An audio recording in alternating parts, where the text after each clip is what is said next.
Hello and welcome back. In this video of the project management series, we're going to discuss who are the project stakeholders and how to identify them.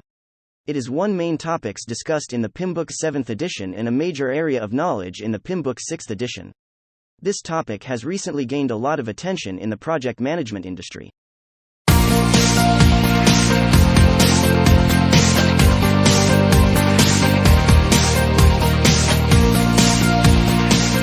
Let's start with a simple case study. If you want to skip to the explanation part, you can use the chapters below. A startup software development company has just won its first big project, to develop a learning management system for a local university. Everyone was excited about this project and the CEO has assigned his best developer to manage the project. The assigned project manager followed the standards of project management. He conducted a series of meetings with the university's IT department and the head of departments to collect all their requirements, defined the scope of the project and determined other constraints, then gathered his team and developed a fail-proof project plan. The plan was so effective and work was progressing more than fine, to the extent that the software company started the deployment phase 2 weeks ahead of schedule. The faculty members and selected number of students from the university were asked to test the functionality of the software. Few days later, the university's professors and their assistants protested the whole system and started showering the IT departments with comments and suggestions. Some professors were reasonable with their comments concerning the capability of the software. They asked for modifications in the interface and some features to suit their work. Some professors were not comfortable with the idea of a learning management software and they thought a software would complicate their jobs. Others were not even aware that the university is installing a learning management software. They were disappointed to know that they could have contributed with plenty of ideas. And some others were simply resentful because they were not involved in the process and their opinion was not even asked for. The project team had to meet with all the professors and listen to their concerns and suggestions, and they promised to take it into consideration.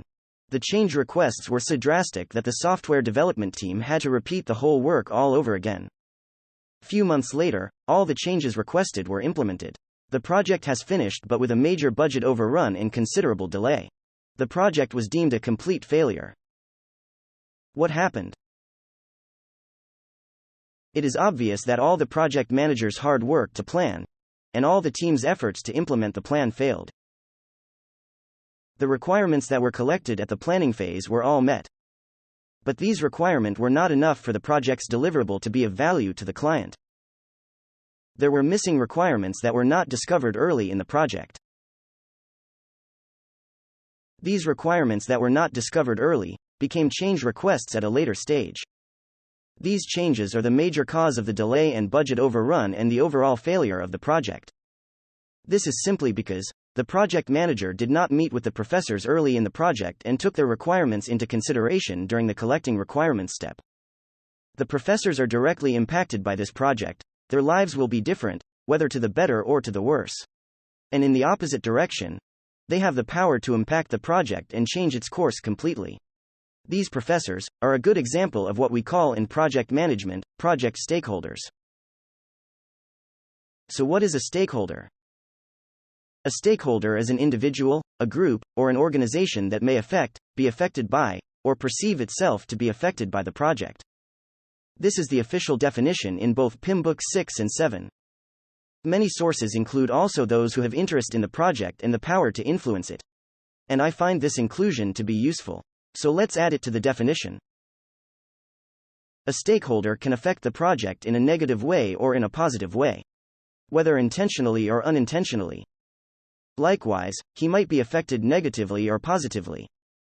A stakeholder can be internal or external. An internal stakeholder is someone whose interest in the project is related to being part of the organization managing the project. They can be team members, executives, owners, or even investors in the organization.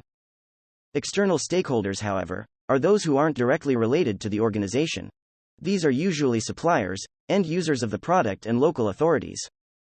If a project is small in size, the number of stakeholders can be small. However, if it is large and expanded to a large area, one may have a huge number of stakeholders, including communities or the general public. Please note that these are just examples. Each project has different range and type of stakeholders, and it really depends on the size and the nature of the project. So one of the earliest tasks you have to do as a project manager is to identify your project stakeholders. But let's see first, how do stakeholders affect the project? The answer to this question varies considerably with the size and type of the project and even varies from one stakeholder to another. Let's list some of the project properties that can be affected, and this would be a good list we will use later to identify stakeholders. First, requirements and scope. This is very obvious, and the case study we analyzed before in this video show the importance of stakeholders in determining the requirements and the scope of the project. Second is the schedule. Stakeholders can either help you accelerate the work if they were engaged properly, or cause a delay in your schedule if they were not. Imagine a stakeholder who constantly requests corrective actions because he was not involved in major decisions. Not only this will affect the schedule, but this will add additional cost on the project. On the other side, stakeholders can reduce the cost if they share their expertise or help reduce or eliminate planned expenditures. Stakeholders can also affect the quality of the project. Remember that it is the major stakeholders who determine the quality level of the project, and it is their satisfaction we are seeking. If we do not engage them properly and understand their quality needs, there is a big chance the quality of the product will not meet their expectations. Last but not least, risks. Stakeholders not only help in identifying the risks of the project, but they can also help mitigate or even eliminate the risks. Failing to identify or engage stakeholders properly is by itself a major risk. In a nutshell, stakeholders can affect the project constraints negatively or positively if they were not identified and engaged properly. If you need to engage your stakeholders properly, you need first to identify them. A good document to start with is the project charter. Project charters contain many useful information, including key stakeholders and major resources allocated, which are also stakeholders. Another document to review is the contract. Some stakeholders are mentioned by name, others are referenced to. Constraints or conditions imposed in the contract can guide you to stakeholder 2. Regulations and standards of the industry must also be considered. For example, in construction projects, the environmental factors dictated by the government must be followed, therefore, the government is a stakeholder. Review their regulations and standards to stay in good terms with them.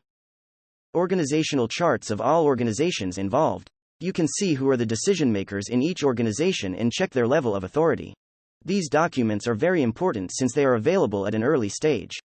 Other documents and information can be used but at a later stage, such as the risk register, the list of subcontractors, expected end users, project surroundings, local communities, etc. The best technique, however, to identify stakeholders is group brainstorming.